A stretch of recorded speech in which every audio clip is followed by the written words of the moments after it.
Bom dia, abençoado de Deus. Como é que você acordou hoje? Como é que acordou a tua fé no teu Deus? Você acordou uma rocha hoje? Uma rocha? Ou tu acordou uma gelatina? Tem dia que a gente acorda uma rocha, né? Tem dia que a gente acorda com uma fé que a gente diz assim, monte, sai daqui, vai pra lá. Aí tem dia, meu irmão, que é difícil. E tem um personagem da Bíblia que vai exemplificar isso que eu tô falando. Elias, meu irmão. A Bíblia começa dizendo que Elias era um homem segundo as nossas fraquezas. O que está dizendo? Elias era igual eu e você, não tinha nada de especial. Era um homem, mas o rei Acabe, o rei de Israel, casou com uma mulher chamada Jezabel, que foi desgraça para Israel. E Jezabel, ela adorava vários deuses, mas os principais eram Baal e Aserá. Então, ela introduziu em Israel todo tipo de idolatria. E Baal era um dos piores deuses, porque ele exigia sacrifícios humanos de criança. E aí Israel foi totalmente contaminado. E Deus levanta Elias para que houvesse uma sentença sobre Israel. Ficasse 3 anos e meio, aproximadamente, 3 anos e meio sem chover. E Jezabel querendo exterminar a palavra de Deus, exterminar os profetas de Deus que pregava contra ela, contra a idolatria, contra a feitiçaria. Então, e ela começou a exterminar, perseguir os profetas, Elias foge. E a seca vindo. E o que acontece? Elias agora chama o rei Acabe. Estou adiantando, para você ler com calma essa passagem de Elias. Ele chama, Acabe manda reunir todo o Israel para que fosse feito um desafio e assim mostrasse quem era o verdadeiro Deus. E se juntou todo o povo de Israel. Lá estava Acabe e o seu exército. Jezabel ficou no palácio. E aí é feito um desafio. Foi colocado uma oferenda, foi colocado uma oferta, um animal que foi morto. E aí, sobre um altar. E aí Elias falou assim: vocês são muito, começa vocês a invocar a Baal, ao Deus de vocês, o Deus que responder com fogo do céu, consumindo o holocausto. Esse é o verdadeiro Deus.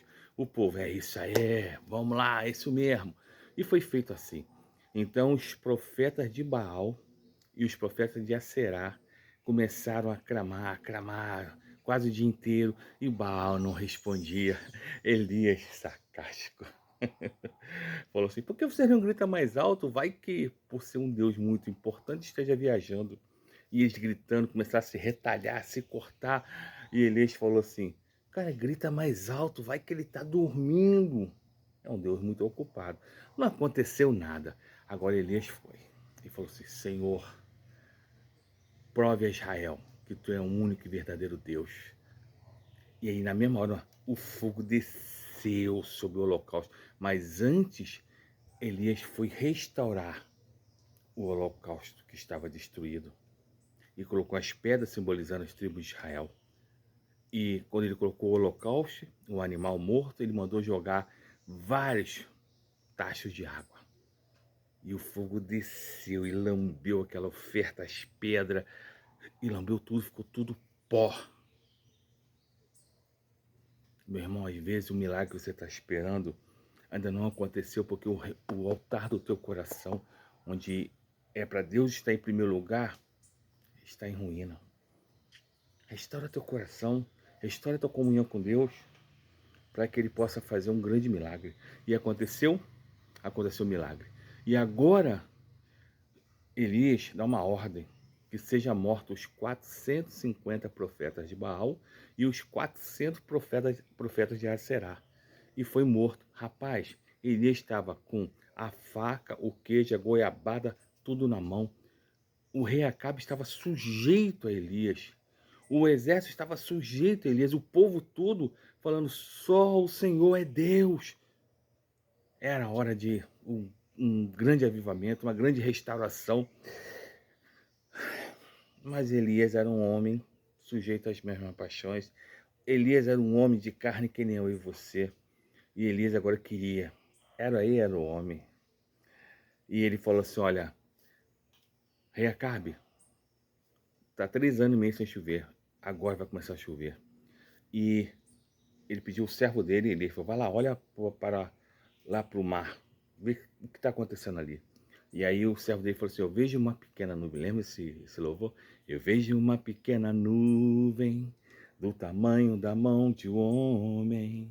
E esse é o sinal que a tua chuva vai descer.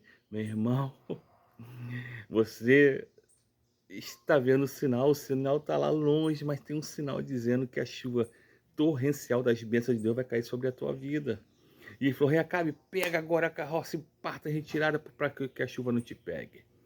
Era a hora. Eu até gaguejei, porque é difícil entender o que vai acontecer agora.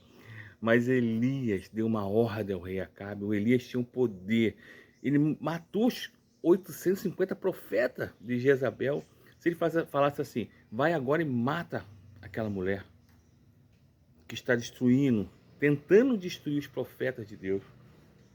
Mas não, ele acompanhou de longe a carruagem do rei Acabe, porque sabe o que o Elias queria ver? A cara de Jezabel. Qual seria a reação dessa mulher que tentou destruir os profetas, destruir a palavra de Deus no reino de Israel? Qual seria a reação dela quando ela soubesse que os 850 profetas delas estavam mortos? Só que aconteceu quando a Jezabel recebe a notícia, meu irmão. Ela ficou irada e falou assim, que os meus deuses na qual eu sirvo faça em mim pior do que foi feito com os profetas que foram mortos, meus sacerdotes, se hoje eu não vou matar Elias. Rapaz, Elias, um homem que teve uma experiência com Deus, o sobrenatural aconteceu, Deus estava presente dizendo, estou contigo, Elias. O povo reconhecia, o rei Acabe reconhecia, o exército reconhecia, só mais bastou uma palavra de Jezabel para abalar a fé de Elias. Meu irmão, você já experimentou coisas de Deus, Deus já atuou na tua vida, Deus já fez milagre, Deus já manifestou cura, Deus abriu porta onde não tinha como abrir, mas às vezes você se abate com uma situação específica, às vezes você se abate com uma palavra que foi dita sobre a tua vida, sobre teu casamento, sobre teu trabalho, sobre teus filhos, e você se abate. E Elias se abateu de tal maneira que ele fugiu. E Elias foi entrar na caverna. Elias estava uma gelatina. Elias entrou na caverna e desejou morrer. Queria que Deus levasse ele, que acabasse tudo. Deus é tão misericordioso com seus filhos. Deus é tão misericordioso comigo e com você, que ele mandou os corvos para trazer carne para Elias. Fendeu a rocha para entrar água na caverna. Meu irmão, quando você está nessa fase de gelatina, não se isole. Vai buscar os teus amigos, os anjos que Deus colocou na tua vida, que é a rocha. Porque hoje, naquele momento, Elias estava como gelatina. De repente você está como gelatina hoje. Tua fé está abalada, mas o teu amigo, o teu irmão está na fase da rocha. Vai a ele, porque fonte de água viva que está nele vai jorrar. Deus vai usar ele para poder abençoar a tua vida, para avivar a tua fé, para caminhar contigo, te abraçar. Busca socorro, grita, não guarde para você não, para que Deus possa mandar corvos para trazer alimento espiritual para a tua vida. Meu irmão, o Filho de Deus pode ser abatido. Nós temos momentos que somos abatidos pela situação, somos abatidos por problemas, por saúde, por N situações, mas nunca destruído. Você pode estar abatido, mas nunca destruído. Meu irmão, teve um momento na minha vida tão difícil, mas tão difícil, que eu estava completamente abatido. E Deus enviou esses anjos, homens que foram ao meu encontro, amigos, anjos, que tem uns que não sabiam nem o que falar para mim, só me abraçaram e choraram comigo. E caminharam comigo até eu pudesse me levantar de novo. Que Deus possa enviar homens e mulheres para te socorrer nesse momento. Mas o maior socorro que você vai ter é quem fez os céus e a terra e fez a natureza. Ele é contigo, nunca te abandonou e nunca vai te abandonar. Se hoje está uma gelatina, calma. Talvez no final do dia, você vai se tornar uma rocha. Que Deus te abençoe poderosamente.